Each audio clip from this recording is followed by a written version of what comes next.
servent de carburant à nos propres bactéries bienfaisantes et qui du coup permettent leur développement. En gros, on en trouve principalement dans les fruits, les légumes, les légumineuses et les oléagineux.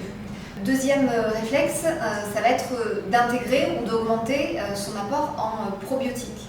Donc les probiotiques, on les trouve sous forme de compléments, mais on les trouve aussi dans l'alimentation. Probiotiques, donc, ce sont ces fameuses bactéries bienfaisantes qui vont s'ajouter à nos propres bonnes bactéries et participer à l'équilibre entre les mauvaises et les bonnes. On en trouve dans les aliments lactofermentés, donc ça va être tout ce qui est légumes lactofermentés de type chou, de la choucroute, on trouve de la betterave, on trouve des carottes qui sont lactofermentées, on en trouve aussi dans tout ce qui est pickles, on en trouve dans tout ce qui va être en saumure, donc le cornichon, les capres, les olives, et en boisson on en trouve dans tout ce qui va être kéfir et kombucha, qui sont des boissons lactofermentées, et on en trouve aussi protéines végétales dans tout ce qui est soja.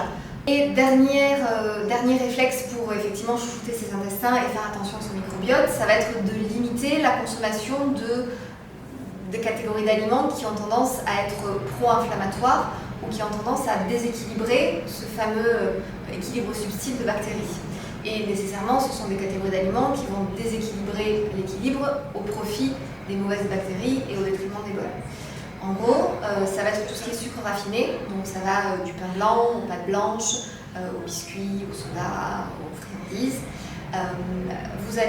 On va voir aussi tout ce qui est aliments riches en acides gras saturés, donc ce sont la viande rouge, les produits laitiers, l'huile de palme, ce genre de choses, et les aliments riches en acides gras trans.